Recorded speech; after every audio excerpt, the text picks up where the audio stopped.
By the way you stare, the way you rolled up on me, yeah.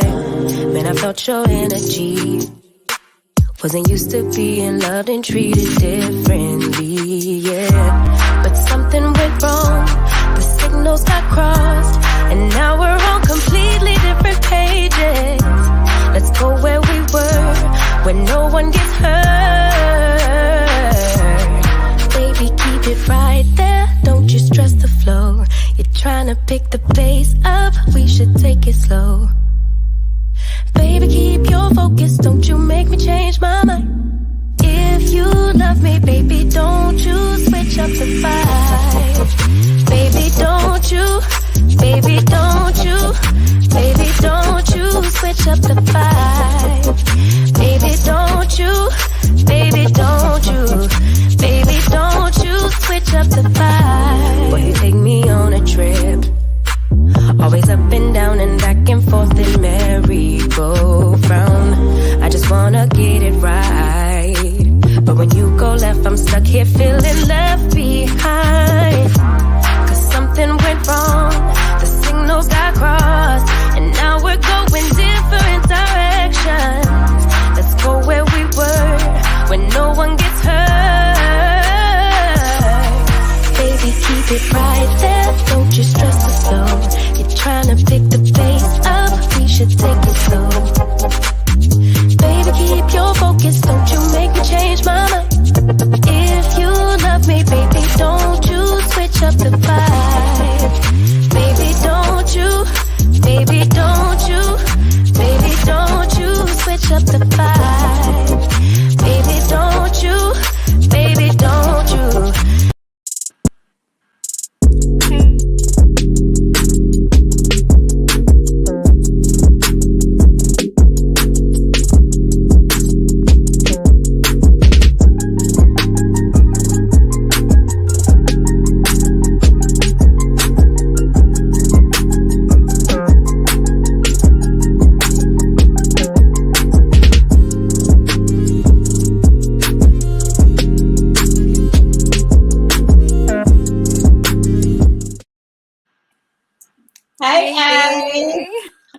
Back again on a Monday. Yes, I'm so excited to be back. Exactly, it is so exciting, and it's bank holiday as well, isn't it? Not that most people, not much different to most people. Terrible weather, but it's bank holiday. yeah, exactly. But anyway, we've got loads to look forward to in the coming weeks, haven't we? Like coming off lockdown, all that kind of stuff. So super exciting with that.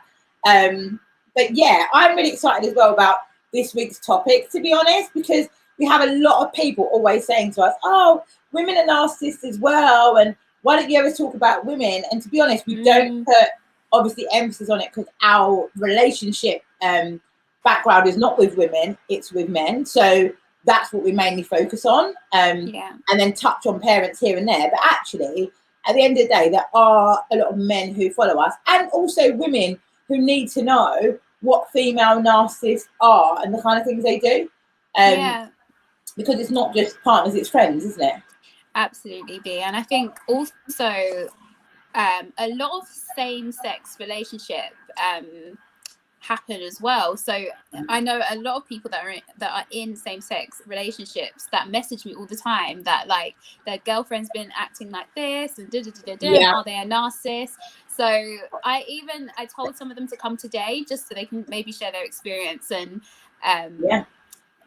let us know a little bit more about female narcissists. But I definitely know even within my family, there's been cousins, one of my very close cousins that was in a really abusive relationship with a woman narcissist. So it is something, they're out there, and it's something interesting to look into. And I know I've experienced it in terms of friends and bosses and stuff. So it's something very interesting to look into, I think. Yeah, exactly. And so obviously, welcome back to everyone who comes back every week. We absolutely adore you. Thank you for liking, sharing, subscribing, commenting. If it's your first time here as well, hello, my name's Bianca. I'm a business and personal development coach and also a massive advocate for raising awareness around narcissism, narcissistic abuse, and all things toxic behaviour, really. I'm really, really keen on female empowerment.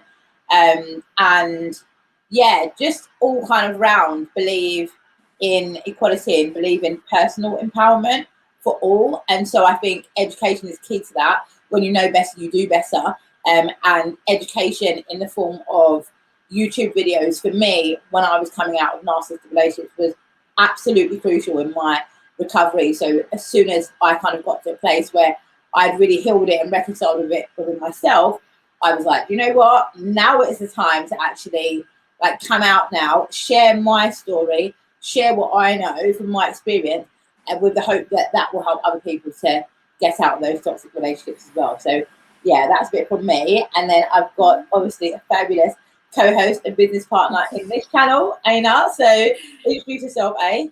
Yeah, so hey everybody, my name is Aynur. I'm a life and narcissistic recovery coach.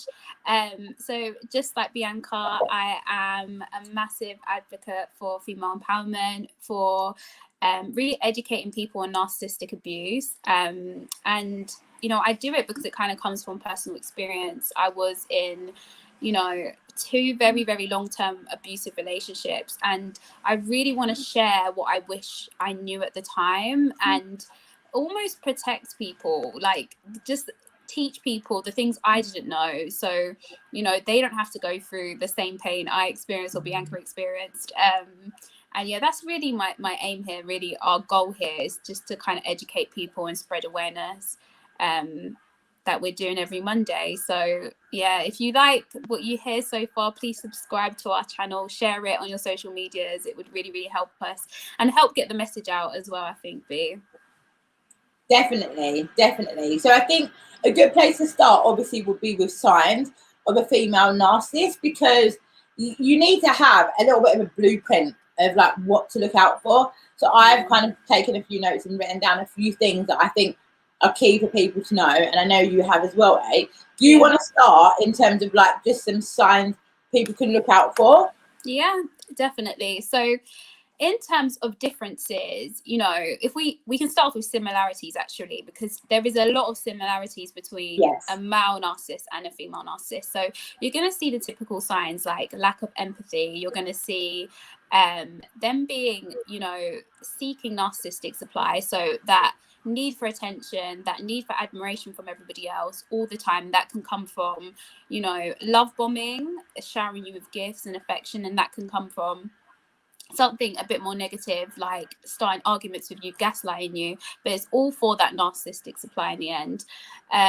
You can see things like, you know, being obsessed with social status and being obsessed with people's appearances and the way they look, you know, especially in female narcissists. Sometimes you get them being very, very obsessed and sometimes materialistic as well. So that's kind of a few of the similarities I would say to start off with. They're kind of the basic ones. Do you have any other basic ones to look out for, me? Similarities. I mean, I guess that there's things that, you know, I always like to highlight about narcissism. Some similarities are that they won't ever change, and I think that's important for people to know, because you know that tireless battle trying to get people to change that behavior, it won't change, because it's all based on gaining a lot of supply. So the more of an emotional reaction they can evoke in you, and in the end it's a negative emotional reaction they're seeking to really boost their self-esteem. That's kind of the aim of the game. So they won't change. So that's a similarity. But I think, you know, when you kind of look at approaches, when you look at females and males, they're similar in that, you know, they are the extreme of their gender. So they're an extreme expression of their gender. But obviously, because males and females have naturally different characteristics, that's going to be a difference when we kind of break it down now. But they live in the extreme in the extreme in their gender. And so if we're kind of now looking at, you know, things that really are typical of a female narcissist and living in their gender, a reason why some of the things, and you'll see as we go through the list, but why a lot of these female narcissists slip under the radar is because what they're using to manipulate and to play games is femininity, which is, it is not deemed in society as something that is threatening. You know, you hear toxic masculinity more than you hear toxic femininity. However, the impact of toxic femininity and femininity in an overabundance is still as negative as someone who is extremely masculine and has no balance of feminine energy. But for some reason in society, femininity is not seen as threatening. It's not seen as intimidating. It's not seen as manipulative. It's seen as something that's desirable for women to have. So a lot of the things we talk to you about after this point, you might be a bit confused as to how it's actually an issue and why it's associated with narcissism. But a lot of it with narcissism is about the intention behind why they're doing it. It's not necessarily about what they're doing. If you look at, you know, similarities with male and female narcissists in the love bombing stage, there's nothing horrible that a male narcissist or a female narcissist is doing in the love bombing stage, but the intention behind it of kind of hooking you in and getting you addicted to that positive behavior they're displaying is what makes that whole situation narcissistic and not the start of a fairy tale romance, as some people believe. Do you get what I mean? Yeah. So I think I would like people to bear in mind when we're talking about narcissism, the reason why so many people struggle to get out of these relationships and stay in them for so long is because the things that you are reporting back to people, 9 out of 10 as an isolated incident, don't seem that bad. And especially if you're not there and you can't feel the energy that was done with, and you don't know what it feels like when you're walking on eggshells, you're telling people things like, they asked me if I was going to wear the dress that I was wearing. Okay, what's wrong with that? It's not a big deal. It's asking you a question. Do you get what I mean? And this is the issue with narcissism. A lot of it isn't about intention. A lot of it is about reasoning as to why people are taking actions towards you. So what I'm basically saying is, don't be looking for extremes. Extremes happen at the end when you're already hooked in. They happen when you've already fallen for all of these tricks that we're going to kind of tell you about today, that don't happen in the beginning. So when we're talking about signs, yes, some of the things might seem like they're pretty nice things, but ultimately the intention behind them and what starts to happen with those things, completely different.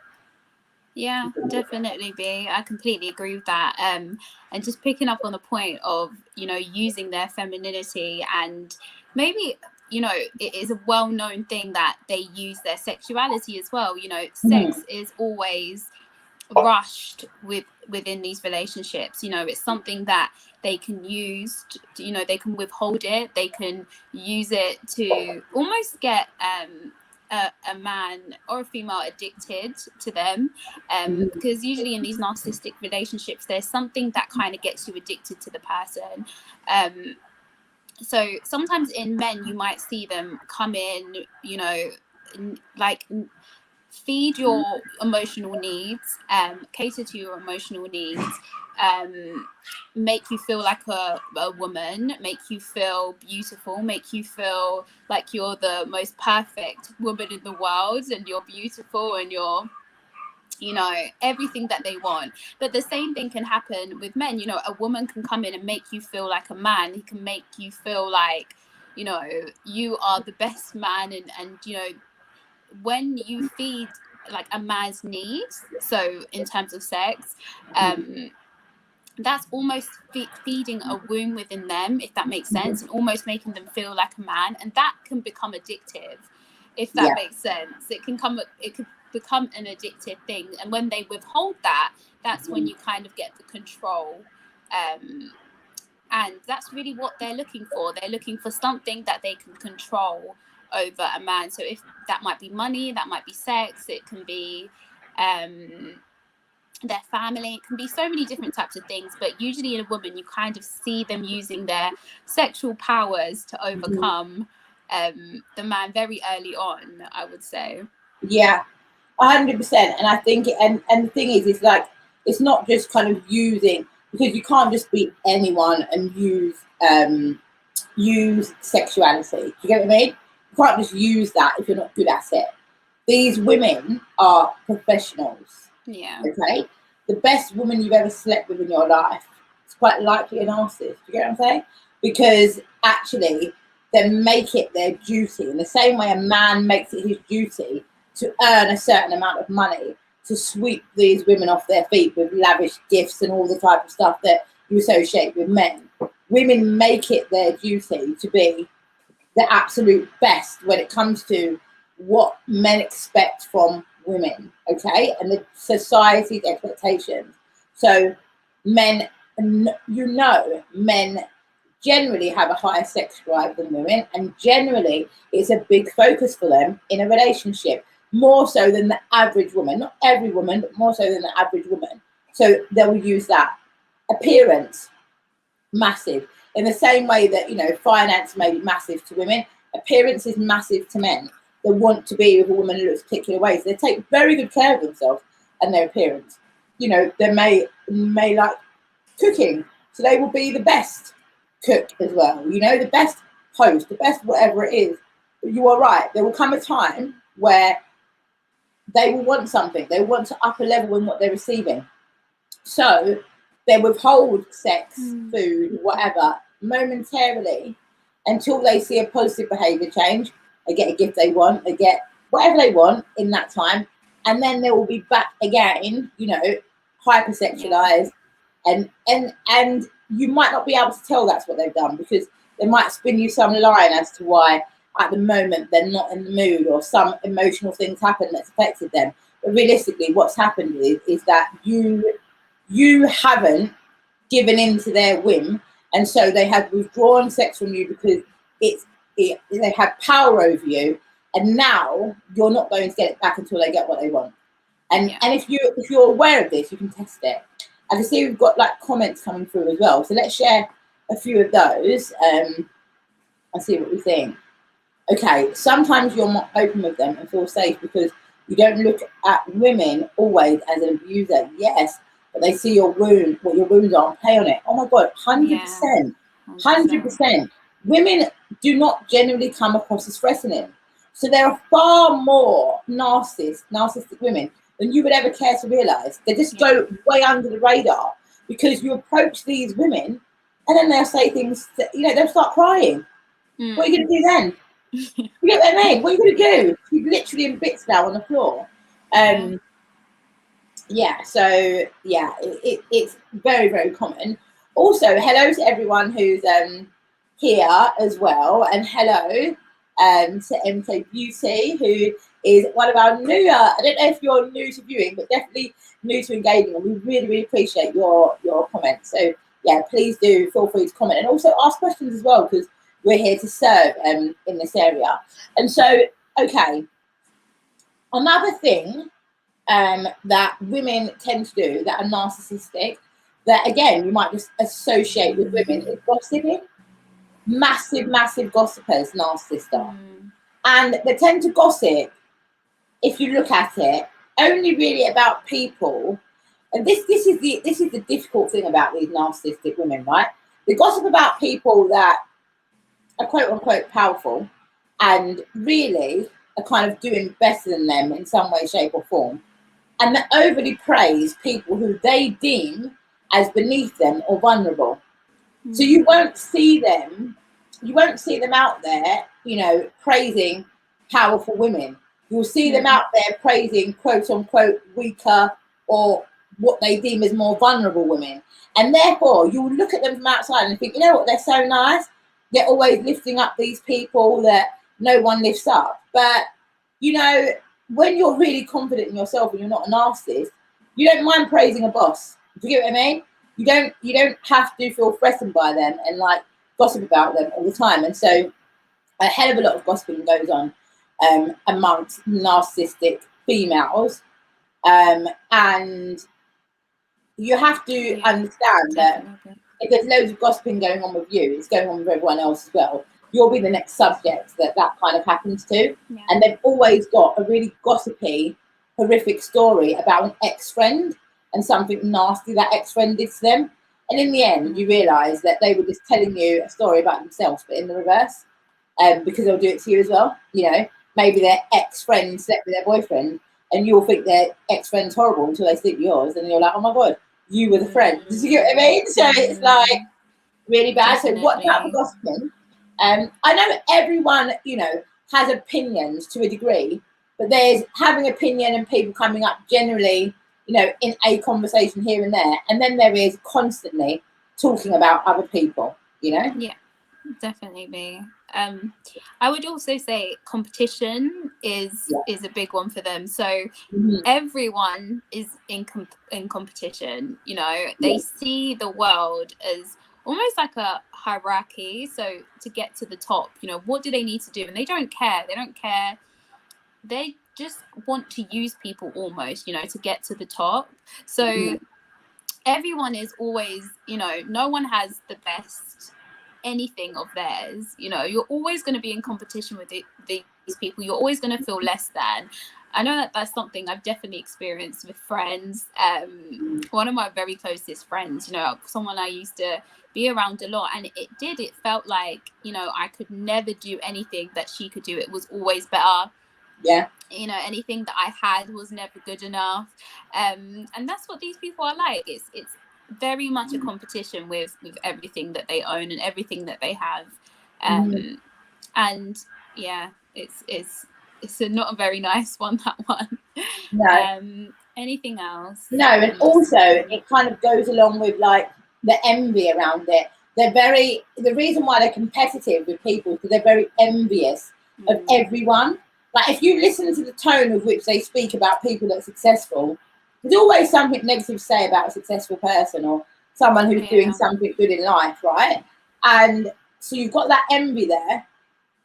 And because they envy people to such a severe level, they think everyone's envious of them as well. So they're the people online, on social media, constantly putting up memes about haters, and apparently no one wants to see them win, and no one wants to see them do anything in life. And it's like, what are you actually even doing in life? Like, what are you talking about? Because we don't even know what you're doing. So I don't know who you're calling haters, or they put indirect memes up, you know, when people try and block your blessings. And it's like, well, you have to, when you see people like that, you have to think to yourself, why so many people around them don't like them? Why so many people around them doing this so-called hating? I'm not saying that we don't all have people. There's people that don't like me, and there's people that don't like you, but they're not a focus of our attention, because I don't believe the majority of people don't like me, because I like the majority of people, and I believe the majority of people like me as well, and then there'll be some people that don't, and that's fine. But I'm not going to make it a focus of my life to be putting up a million memes about everyone who's hating and no one wants to see you win. And it's like, what are you talking about? You know, not everyone is that envious. Some people are actually just giving you advice because they want you to do better. They're not even trying to criticize you. Do you get what I mean? It's like feedback. So there's that. And then you always see them. If you look at their circle, they are kind of the winner in their circle, yeah?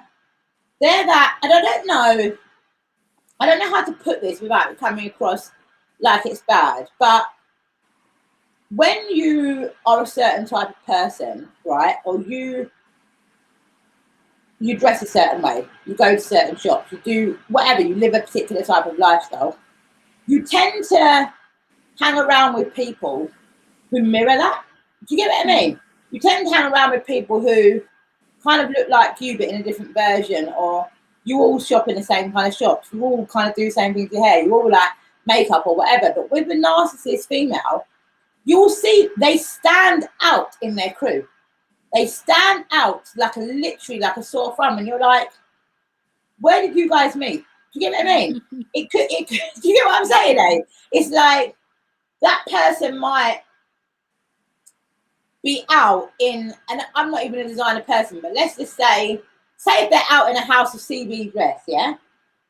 And everybody else is out in jeans. And you think, what was the communication? What happened before you come out of the house? Do you get what I mean? What happened? You're looking crazy sexy in this dress, and it's all, you know, bandage, and you've got your little waist trainer on, and these girls are wearing jeans and a t-shirt. What's going on here? How has that happened? How has happened? She probably told them the dress code was casual and rocked up in a dress, or You get what I mean? But she's done something to set herself apart from that crowd. She said it's a dress down day. She's coming full makeup. Something's happened where it's like, okay, this wasn't the plan. And if you look at that crew, you wouldn't think that person's with them, but they are. And now they look like the most attractive person in that crew because of all the people there. The guys are going to approach the one with that dress on, not the ones who've just come really casually. So now you put yourself in a position where you are the creme de la creme, so to speak, of that party, you know? I think we've got another comment as well. Let's have a look at that. What people are saying. Oh, yeah. Experts in triangulation, of course. I mean, I'm loving your knowledge, Queen. She's done her research. And I'm telling you, like, and I love when people have done their research and they're still joining and getting involved, because I'm sure you know that the knowledge is the power to get out of these situations.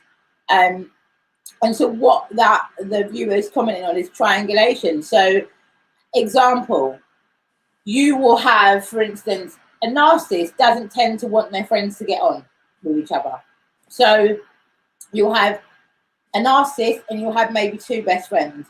And one best friend is always the one who's kind of put on a pedestal, and one best friend is always the one that's belittled, but they never get to meet each other. Do you get what I mean? So if I was that person and spoke to you about one friend, I'll be putting that friend down to you, but I'd also be putting you down to that particular friend indirectly, and I'd plant little seeds of like, you know what, I think she's jealous of our friendship, because the other day when I said I was coming to see you, it was like she was really felt funny about it. And so you already build up such a negative picture of that friend.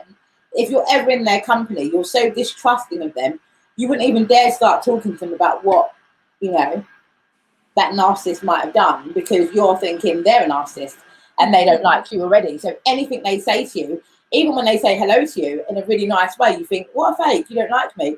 You don't know if they don't like you. The person just told you they don't like you. Do you get what I mean? So already you're like, this fake bitch, like, what's going on here? She's smiling in my face, she should be slagging me off, but she hasn't been slagging you off. So that's like how you can triangulate and use people to kind of pit against each other and give yourself extra supply, you know? Definitely be. One thing that's just popped in when you're saying that about friends is, I've always noticed with these narcissistic women that, you know, people around them are really disposable. Like, if I look at some of the people that I know are narcissistic, some of the girls that I used to be around, you know, they're always with a set of different people, and you just think, I've never seen a narcissistic woman have, you know, a group of friends that have been with them for a very long time. Yeah. I've never seen that. It's always new people with a higher status, new people with more money, new people with more opportunities for them, more people. And of course, it's such a, you know, it's an amazing thing to go out and meet new people. Like, nothing wrong with that. But you just have to look at when it's paired with other traits, then you start to realize, you know, why you're not around one person for a long period of time, or why you don't have like a good set of friends paired with, you know, the jealousy and the other traits that come with it. It's just another thing that I've always noticed. It's always people are very, very disposable around them, and they're always just attaching themselves onto people that can either bring them more money, more status, more opportunities, more just more things for them. I would say I've noticed that one a lot. 100%. And you know, the story as to why they haven't got good friends is because apparently all their childhood friends betrayed their trust so much that, you know, they don't have all these friends. But it's like all of them, and if all of them did that to you, why did they do it to you? You know, I have some friends that, you know, I had had from when I was younger that, you know, in the last few years or so I've sort of speaking to. Painful sort of speaking to them, but necessary. And it was my decision. It was my decision because actually there was something wrong on that part. Then I've got other friends who I've had for 25 years, do you know what I mean? Where we're absolutely fine and we respect each other and respect each other's boundaries and stuff. And so we're able to keep that relationship. But yeah, they're not, you don't see them as long-term friends. It's just, it isn't something you see because they don't know. they don't believe anyone's trustworthy. So they not want to invest in long-term friends. They just think they think everyone's playing a game like they are. And I think as well, another thing when looking at kind of feminine qualities, they play the victim a lot. Like they overshare stories to kind of get sympathy from you, you know. And I'm someone who's experienced a lot of trauma in different areas in life, and I've shared quite a lot through this platform for the sake of empowering other people.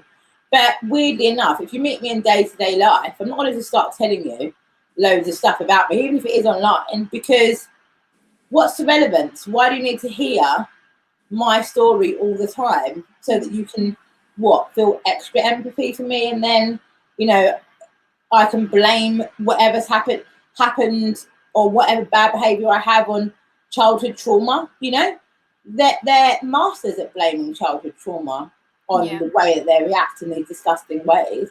And that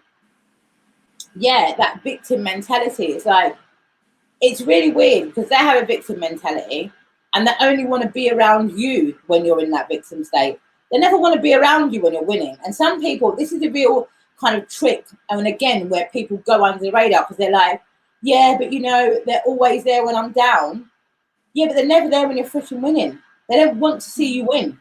They're there when you're down because you being down makes them feel superior. That's why as soon as you say you've been cheated on, you've been beaten up, you've lost your job, you're broke, they're there. They're there for all of it. Tell me all of it. I'll listen to all of it. But you tell them you've got a new job, new money, new man, and they disappear off the face of the earth and make some story that someone else has needed them. That's why they weren't around. No, they weren't around because they can't stand to see you win. Okay, they're not your friends. Like, friends are not people that just always want to be there listening to your crappy stories about what's happening to you and going wrong. Your friends hate those stories. They're like, you know what?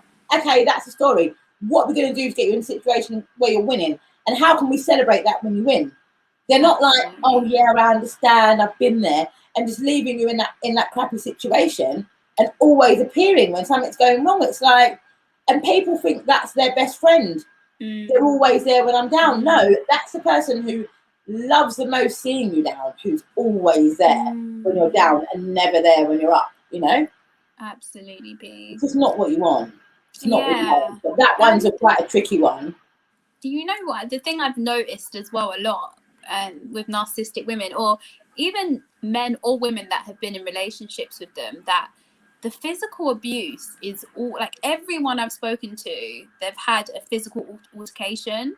You know, that's very, very high in men as well, narcissistic men as well. But with women, you know, I don't know if it's like I'm surprised or I don't know, but you know, even with friends, I've always seen them fight other women, or I've seen, you know, when I hear stories of like maybe same-sex relationships, there's always been physical violence. Even with, you know, some family members, the woman has always been very, very, you know, physically violent towards the male.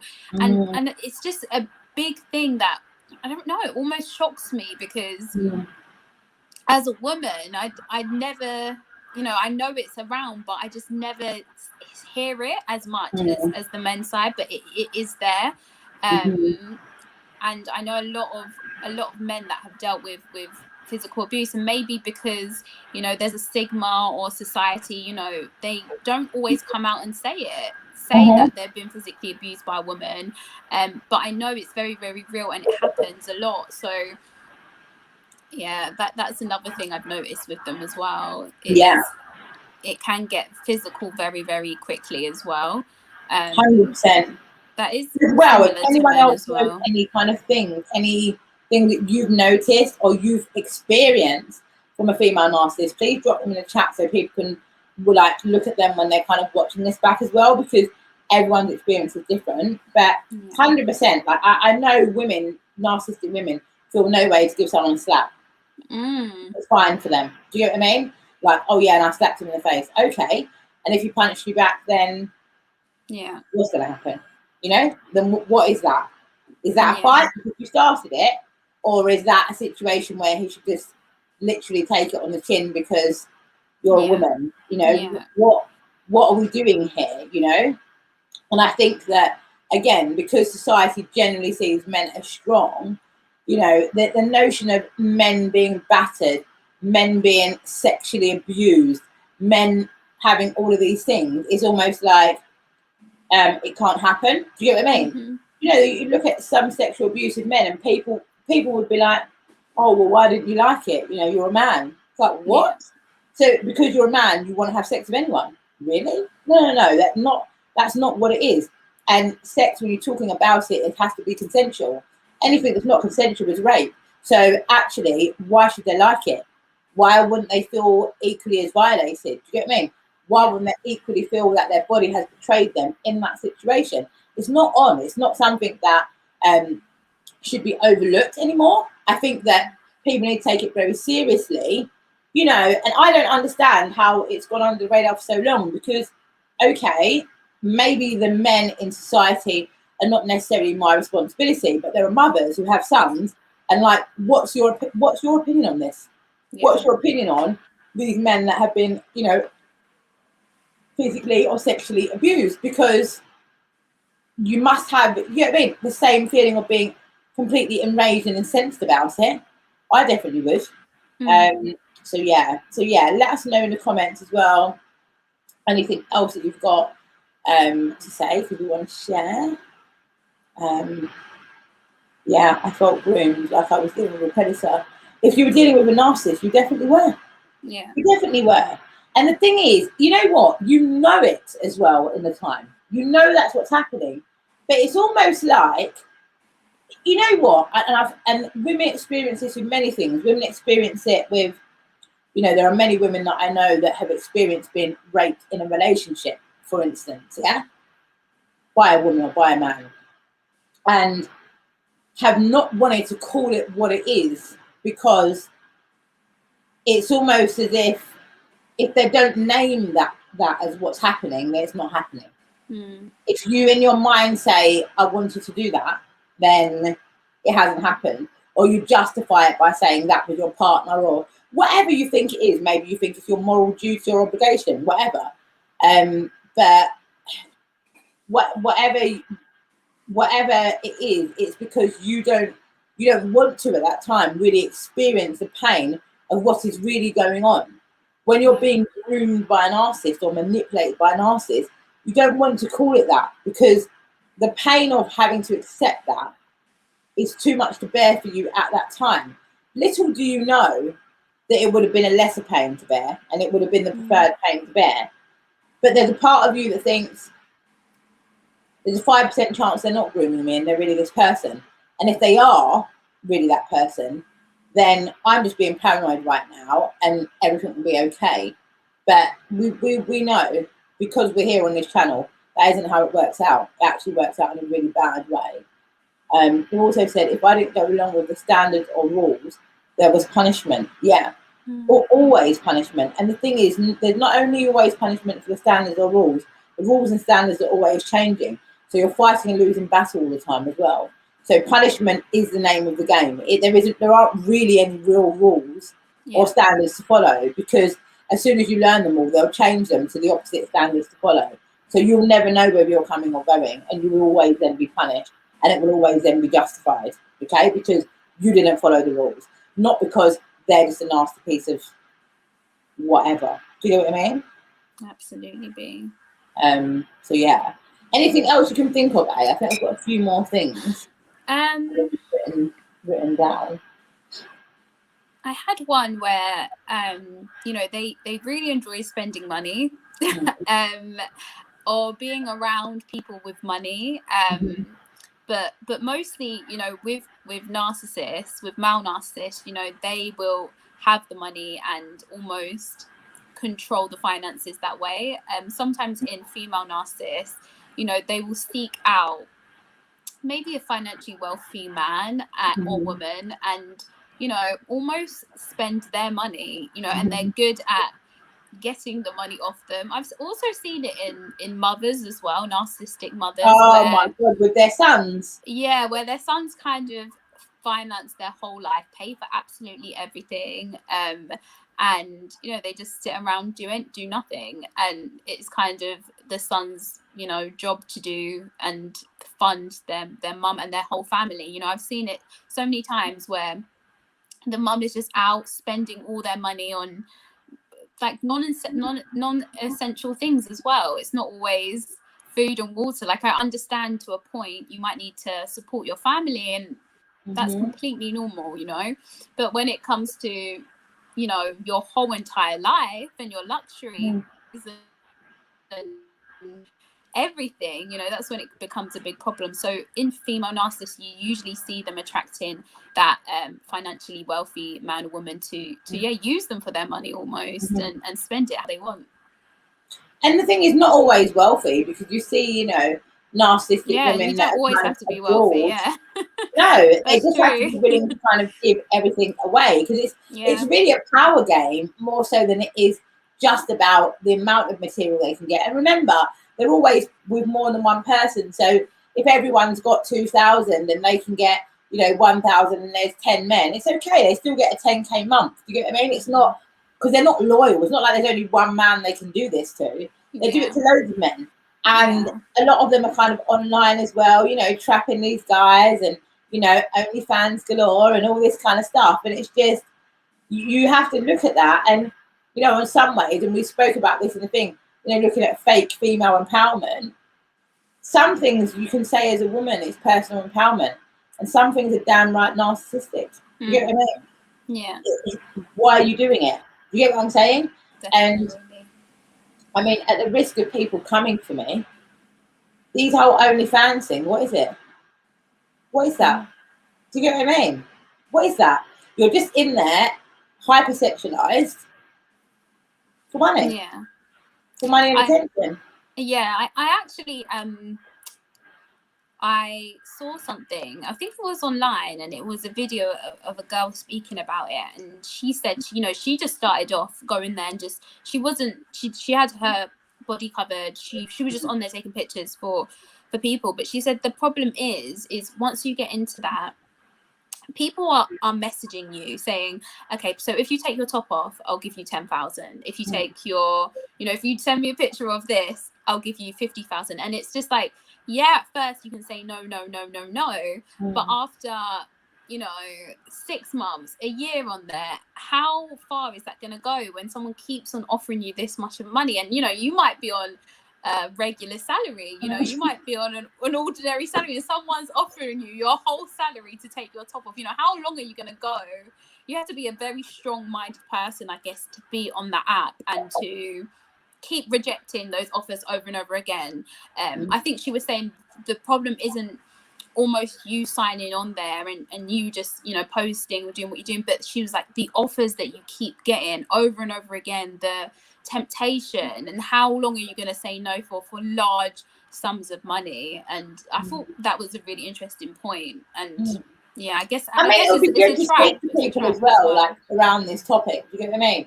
But just as a concept, the concept of that, not say every individual was doing it, but the concept was created by a narcissist. The concept was not created by an average person. You get what I mean? That thing of like getting adoration for money in exchange for things that may or may not necessarily should be sold. Do you get what I mean? It's kind of like, actually, who creates concepts like this? Who creates concepts that that's what women only can do to get good money? Why wouldn't women sharing empowering information, why don't people donate £10,000 to that? You get what I mean? And it's like, and this is where we're talking about fake empowerment, because what narcissists do is they draw people into traps under the illusion of empowerment, and really they're degrading you. Yeah. You get what I mean? And so it's kind of looks like you've got control, because it's like, oh, you work for yourself. Oh, you do what you want. Oh, you do things on your terms. You don't really, as the person said to you, you're a slave to your crowd. So you do what they tell you to do. You get what I mean? And so it's very fake in that sense. So for me, I think that, you know, the recipient of those type of things get more out of it than the person who's actually doing it. All they get is money. These people get power over you. They get control over your actions. And so you can't claim to be empowered if it's somebody else is dictating to you what you have to do on a day-to-day basis in order to get paid. Empowerment comes from you choosing, not choosing out of the best out of bad situations, or not choosing out of a few options because you don't think you can do other things, but choosing exactly what you want to do and living from that space and making money from that space, you know?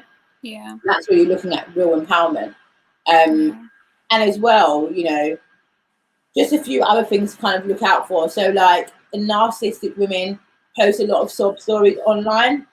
It's not rare, it's not uncommon for you to see narcissistic women posting photos or videos of themselves crying, you know, telling you that they're just being real with you and having all these vulnerable moments. And the thing is, I'm not saying people don't have them now and then, but it's literally part of their strategy. Every month there'll be something going up where they're like, you know what, I've had a crappy day, I'm just like you. And then on the next day, there's some mega boss that's making £1 million every year. Do you get what I mean? And it's kind of like, well, which one of these people are you? And like, what are you trying to do here? You're trying to relate to your crowd by making yourself really, really vulnerable. But in the other end of the scale, you're not really helping these people and you're charging them all of their wages to get even one conversation with you, you know? So it literally is, you have to look at incongruency on people's feeds with who they are and what actually happens.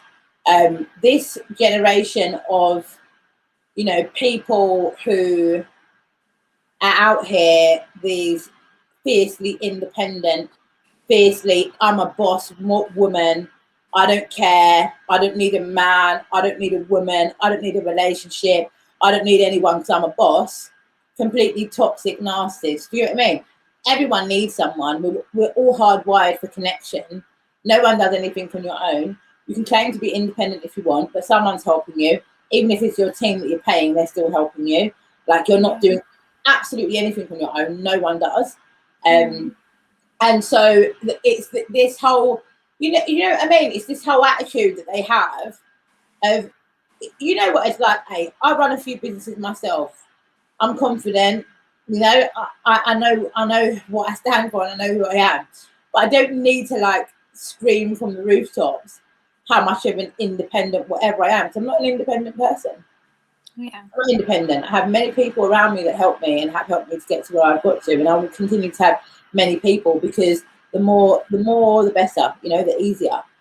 So this toxic, these women who push a toxic masculine agenda are narcissistic as well. You get what I mean?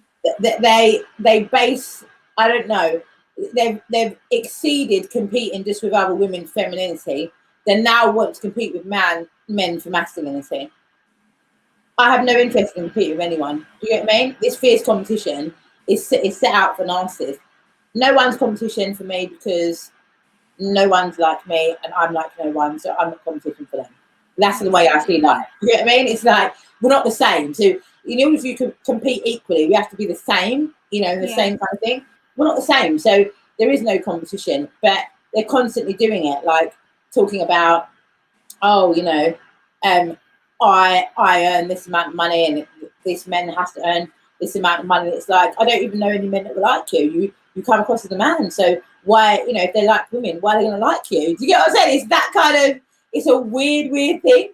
And unfortunately, these super powerful, supposedly powerful, you know, girl bosses attract a sea of vulnerable women who just fall for everything they say. You know what I mean? And they're just like, oh, I just want to be like them. And these people are just totally unqualified to lead anyone, but they're out there doing it because they're loud and they're like, yeah, I'm, you know, dominating this industry.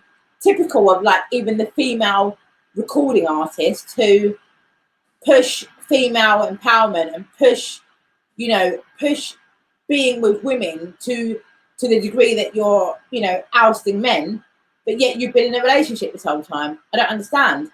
Like, what is that? You know what I mean? And not only a relationship, you're getting cheated on in your relationship, you're accepting it, and you're telling us don't stand for no bullshit and tell all these men to piss off, and it's like, we'll end up single, you're happily married. Do you get what I mean? It's like, no, this is not what we're trying to do here. Do you get what I mean?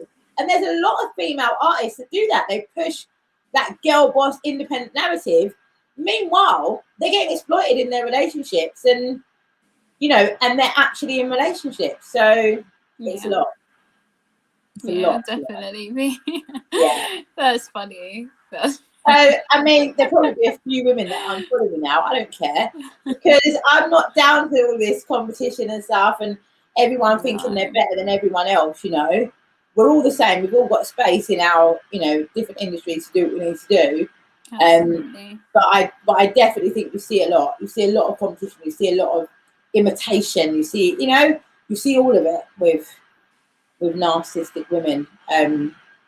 But yeah, I think it's good to highlight them. Anything else you want to say on them that you think is important? Anything I haven't covered? I want to say, when your mum tells you it's because she's jealous of you, it's because she's jealous of you, believe them. You know, I think I used to be someone where I'd be like, I don't know why she doesn't like me, or why she's acting this type of way. There's nothing to be like. I used to be like, Mom, there's nothing to be jealous of. Like, why would she be jealous of me? I don't have anything that she would want.